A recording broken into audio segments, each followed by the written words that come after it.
Welcome back, dear ones. This is Emily Arth, and I thank you for joining the Empowered Podcast once again.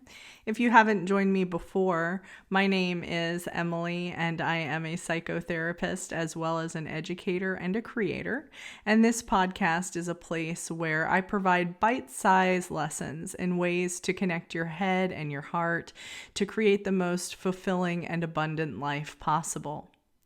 So today, as we prepare to enter into the new year, but also the new decade of 2020, I thought I would talk about the emotional intelligence tool that I truly believe is the key to saving the world. And we all know that our world needs a little bit of saving.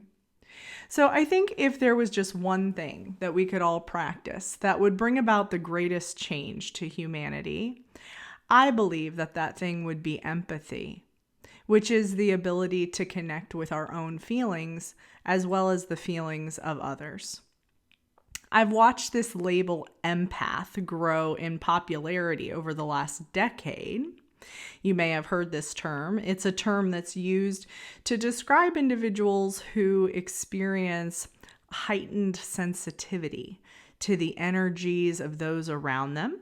That could be, the emotions, the behaviors of other people, and even just the thought processes of other people, which can almost cause a toxic reaction to their system, as these individuals may not be able to manage the amount of energetic inputs that they receive off of others.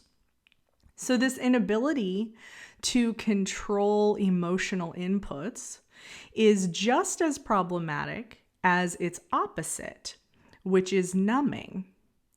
So perhaps the greater number of people in our society actually engage in numbing feelings through various methods, which can include avoidance, isolation, substance use, indiscriminate sex, overspending, overeating, and the list goes on and on. But what these two approaches have in common is that they are both symptoms of imbalance. They're actually caused by a lack of emotional and psychological boundaries, and they indicate a deficit of knowledge around how to enact healthy connection to our feelings. So this problem is driven in large part by societies that undervalue the impact of emotion on health and well-being. I know I've mentioned in previous podcasts that our emotions are an energetic frequency that can be measured using electromagnetic devices. The term emotion actually kind of stands for energy in motion, meaning at our healthiest, we are an energetic body that's allowing energies to enter and move through us and beyond us rather than getting stuck within us. So those of us who have experienced trauma and then developed symptoms, those could be symptoms as mild as general anxiety, all the way to as severe as dissociative symptoms, nightmares, flashbacks, things like that. But what's happening really is that there is an energetic entity that is lodged in our energetic body, and we need to move that out. So you can think of, trauma therapy, it's kind of an excision process. We're excising energies that are causing a state of dis-ease, a lack of ease, which over time creates disease, whether that's mental or physical disease. So back to balancing these emotions and practicing empathy to help us do that. Unless we grew up with a particularly healthy caregivers who were also adept at teaching skills of emotional health, none of us were taught skills of emotional regulation in any of the systems in which we grew up. This is one of my big pet peeves. I really wish that public schools would take even just an hour a year would be a much more knowledge and skills than what we're taught in school regarding how to regulate ourselves emotionally. So this is why empathy is a crucial skill to understand and master. It's common to believe that empathy is something we give to others, but it's actually an internal process of connecting with our own feelings. So Teresa Wiseman was a nursing scholar, and she studied empathy for over 25 years. And during that time, she identified 4 attributes that make up a healthy practice of empathy. So I want to go over those with you today. So the first attribute of empathy is perspective taking. I think we all know what it means when we say, put yourself in someone else's shoes, right? That means imagine you yourself were experiencing the current reality of the other person.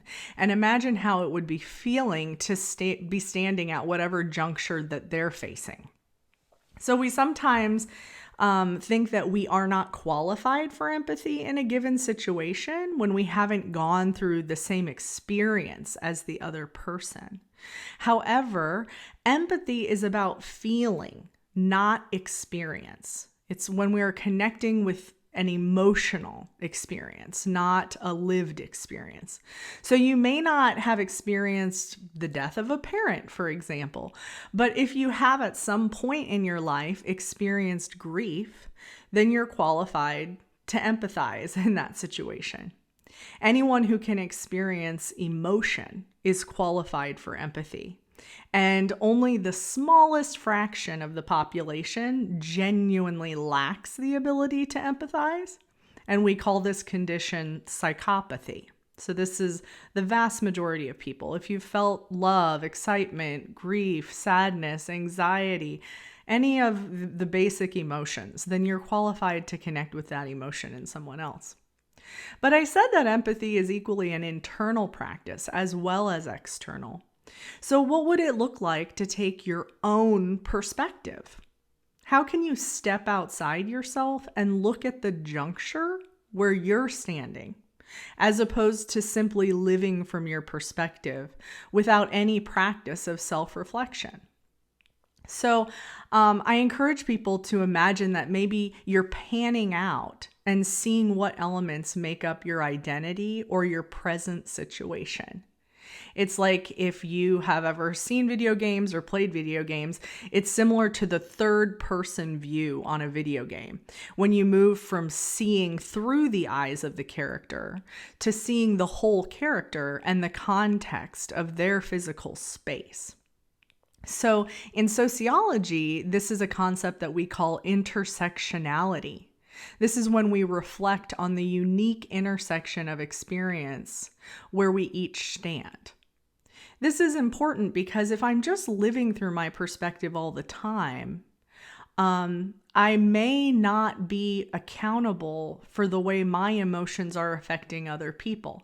For example, say I have 30 minutes for lunch and I rush out and I'm standing in line for a sandwich and the person at the counter is kind of taking their time and fumbling around and the person in front of me is just ordering and I'm getting upset. Well, who's the problem in the situation? Me. Because I was the one who knew that I had 30 minutes for lunch. I was the one who chose to come to this place. You know, the person behind the counter, who knows? There's infinite possibilities for what's going on. It could be their first day. They could be in training. They could have difficulty counting out change. It could be any number of things. And the person in front of me is just ordering. But I think we've all met that person at some point in our lives who then is getting upset, approaches the counter, and takes their anger out on someone else. And so this is the value of being able to take our own perspective. It gives us more control and accountability around our emotional experience. So the second attribute of empathy then is staying out of judgment. I did a past episode podcast on judgment and curiosity, which talks more in extent about this concept. So you can check that out if you'd like to go deeper. But we all know what it is to have judgmental thoughts or actions. You know, when we judge, we make up a story about a person or a situation without examining the true facts and evidence. So instead of being judgmental toward others, we want to employ curiosity instead. We want to ask questions about what's going on What are they feeling? And how is the current situation impacting them? This is going to aid us in providing empathy to someone else. With ourselves, judgment can come up around our emotional states because we may have reached or received messages over time that imply that we aren't supposed to feel certain ways, or that specific emotional states are bad or unacceptable. But let me clear that up right now. All emotional states are not only acceptable, but necessary to understand and respond to our needs. Without negative feelings, you would be unable to pinpoint what you need and then respond in a healthy way. So therefore, we need to practice curiosity around our own feelings. Ask yourself, what is this unpleasant sensation I'm having? What is it called? Actually identify the feeling. And then you can work to identify the problem in your life that's contributing to the feeling so that you can respond in a new way to resolve the issue. This is where numbing and avoiding only perpetuate problems because it's essentially a form of emotionally neglecting yourself. So the third attribute then of empathy is recognizing emotion. In other people, we might look to like verbal or nonverbal behavior to give us clues about how they're feeling. Maybe if they have a scowl on their face, they could be angry. If they're tearful, they could be sad. If they're withdrawing, they could be scared. In ourselves, we first look to our body sensations to give us clues about our feelings. Maybe shame feels like a brick on my chest or a knot in my throat. Maybe anxiety feels jittery and sweaty or hyper-aware. Perhaps sadness feels heavy, lethargic, tearful. We also pay attention to our own actions to indicate our emotional state. Like I could be using an aggressive tone with others when I'm angry. Maybe I don't go out and socialize when I'm sad, or maybe I like to dance and sing when I'm happy. So we want to move from just being in our emotional states to naming them. And there's actually a neurobiological reason for this, because the frontal brain, which is our wise mind, enacts a chemical process that calms down negative feelings when we become consciously aware of them.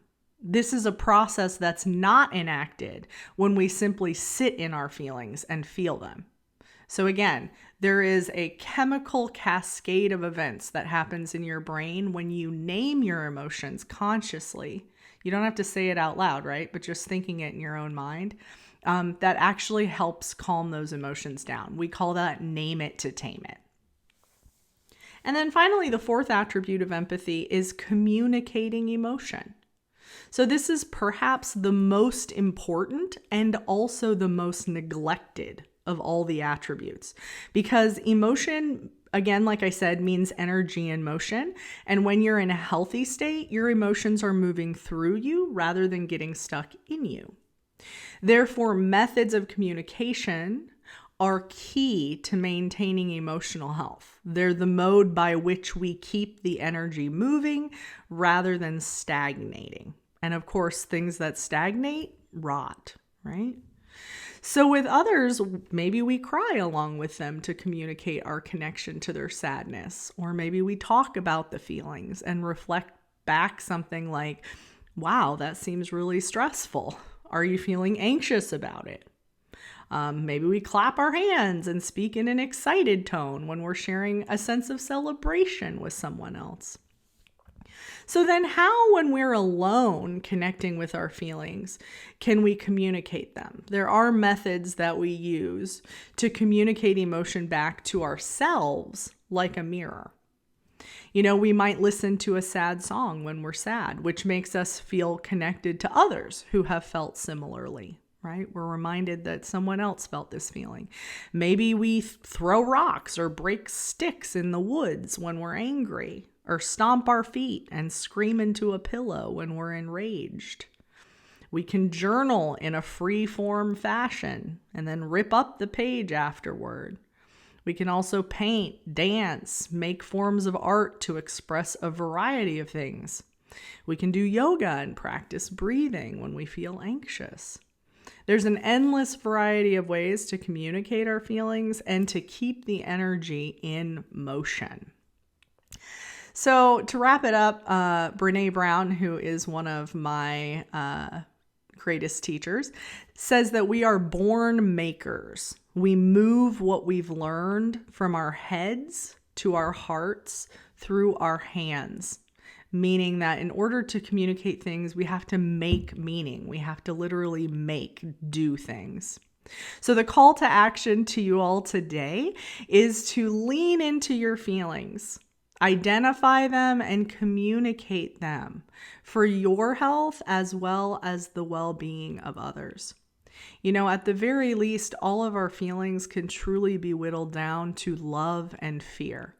So if you can even start just checking in with your body mindfully when you're in a situation, and to ask yourself, does what I feel in my body feel like love, or does it feel like fear? Because much of what we're seeing, in the political realm, and the social spheres that seem to be more and more divided with time, is that people are having difficulty dropping into their emotions and asking themselves, how can I come at this situation from a place of love instead of a place of fear and defensiveness? I just want to warn you all that our brains are magnificent tools, but our brains can be talked into anything. And that is why brainwashing is a true and real threat to people. And so we want to use our minds with discernment, and know that as powerful as our minds are capable of believing lies. But our heart is kind of at the center of our intuition. And our heart does not lie to us. Our heart tells us what is true to us. So if you can drop down into your feelings, reconnect your head and your heart, it's going to guide you to the best possible places. So thank you so much for being here with me. As always, I do appreciate your likes, your shares, and your subscribes. And I can't wait to talk to you all again soon. Stay warm and have a beautiful new year. Bye-bye.